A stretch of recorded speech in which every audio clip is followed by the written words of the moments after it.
It's time we talked about Ebola. It's been in the news a lot, and for good reason. It's one of the deadliest diseases humanity faces, the second deadliest, technically, and it's making a stand in West Africa. Plus, for the first time, 2 US citizens with the disease have been flown home for treatment. But don't bar the doors and windows or get yourself whirled up into some kind of 2006 bird flu hysteria, because we've met Ebola before, and we're learning more about it than ever.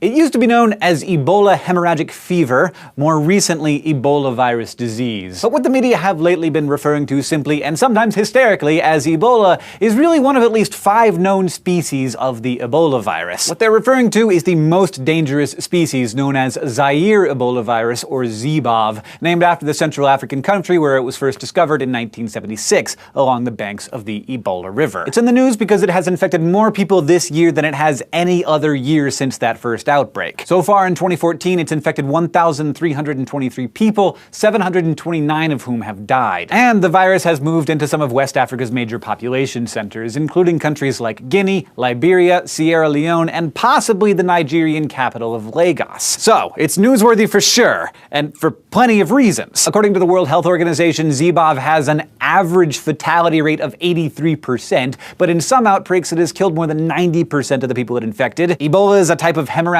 fever, which means one of its most prominent symptoms is heavy bleeding, either internally or externally. But blood loss isn't what kills its hosts. After causing flu-like symptoms like vomiting and diarrhea, ZEBOV targets the entire circulatory system, causing blood vessels to fail, blood pressure to drop, and eventually all of the major organs to shut down. But let's check our heads for a minute. For one thing, Ebola is definitely contagious, but it's not as easily transmitted as, like, the flu. It's not an airborne disease. It's only contagious by infected people who are exhibiting symptoms at the time, and even then it can only pass through close contact with bodily fluids. That's why most of the people who are getting infected are healthcare workers working in pretty austere conditions, or family members of patients who treat their loved ones at home and prepare their bodies for burial. But being on the same airplane or in the same hospital ward as an Ebola patient doesn't mean you've automatically been exposed to the virus. And in another little glimmer of hope, it turns out that some people have developed a natural immunity to Ebola. A study in 2010 found that more than 15% of people in the West African country of Gabon carry antibodies for the ZEBOV virus,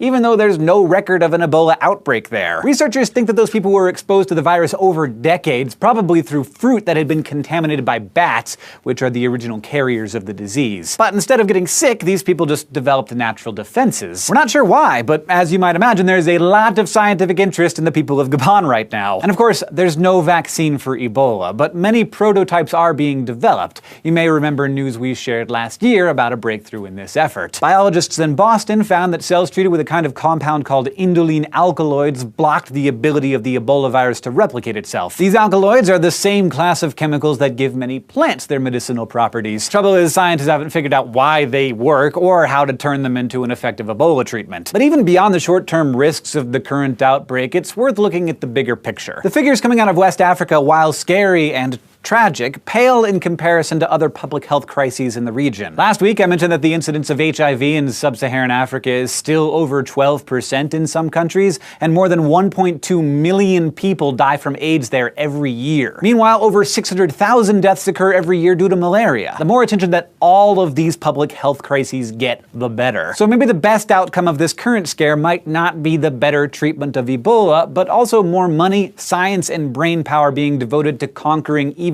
bigger threats in West Africa and other parts of the world. Thanks for watching SciShow News. If you want to keep getting your science straight with us, just go to youtube.com/SciShow and subscribe.